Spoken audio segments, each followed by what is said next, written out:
I have a client that she is in the field of co-parenting consultant coaching for companies, especially now after the COVID, the great resignation, right? Yeah. So I said, if the mom and pops, the small startup company, they come to want to hire you versus if a Coca-Cola come to want to hire you, right? I don't see you will charge the same price. You deliver the same service, but not the same price. Different price, yeah. And there's nothing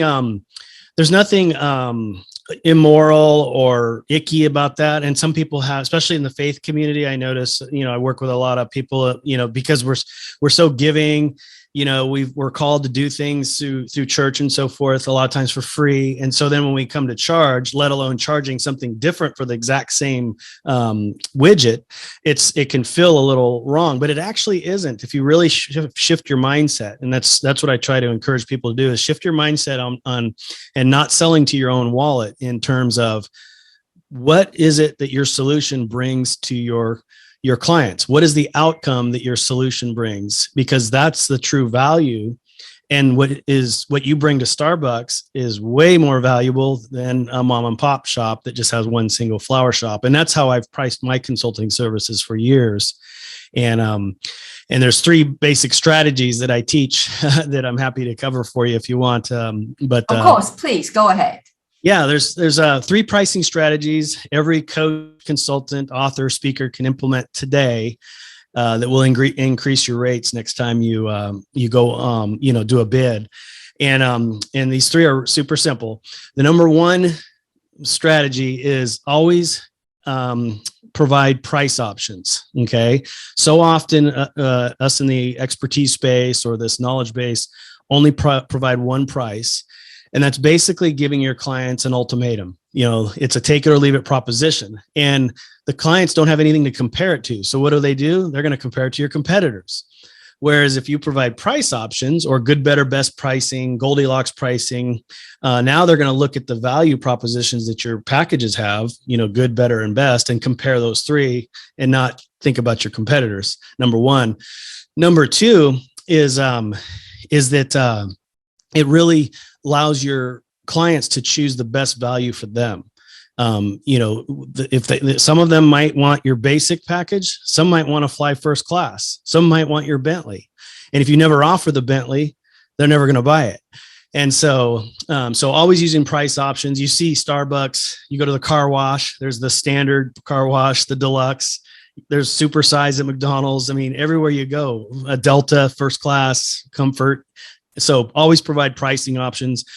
We could do a whole class on this, but basically 3 pricing options is the sweet spot. You can do 2 and sometimes 4, but you generally, 3 is just about right.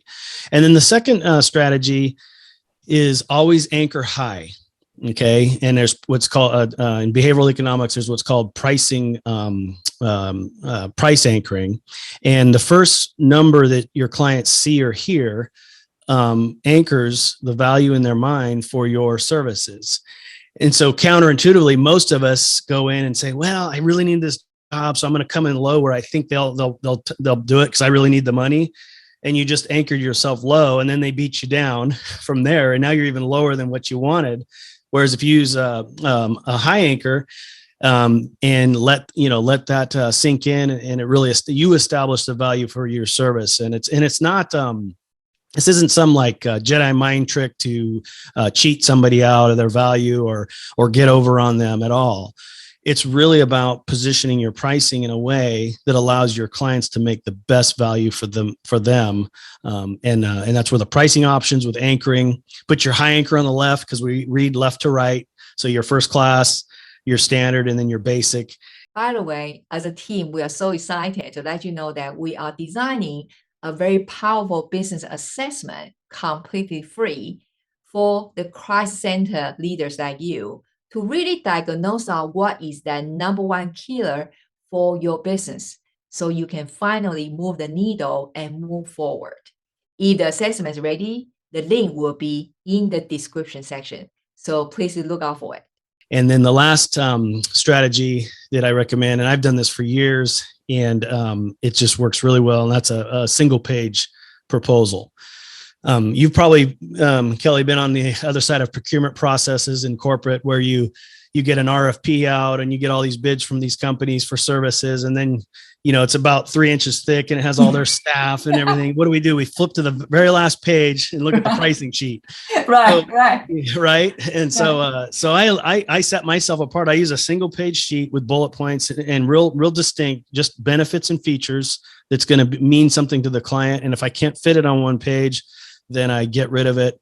And then when the fish says, yeah, I'm hooked, I want option 2, then I put all my qualifiers and all the BS and all that stuff in the agreement and save them. Makes it easy for them to onboard with you. So real quick, strategy number 1 is always use price options, good, better, best pricing. Number 2 is always anchor high.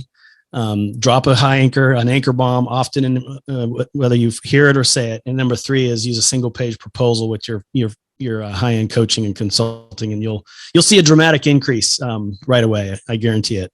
It's really empowering your clients to make the best decision for them. And what I encourage my coaching clients that I work with, I say, whatever you were going to bid that job with, make that your low option. So if you thought you're going to bid that job for $5,000 and you never think you could get $8,500 or $12,500 for your product or service, go ahead and put 5 there at that basic package. Then throw in 2 other options at $8,500 and $12,500 or $10,000 and $15,000, something like that. And watch what happens. You'll be surprised. About 15% of the time, they'll pick that high option. And you'll go, whoa, I didn't think they could even afford that. And all of a sudden they pull the trigger on a $15,000 product when I was going to try to sell them 5. And that'll help you climb that ladder and get your rates up over time. And if you like this video and this episode, please make sure you like, subscribe, and share with others so more crisis center leaders have the opportunity to consume this type of valuable content.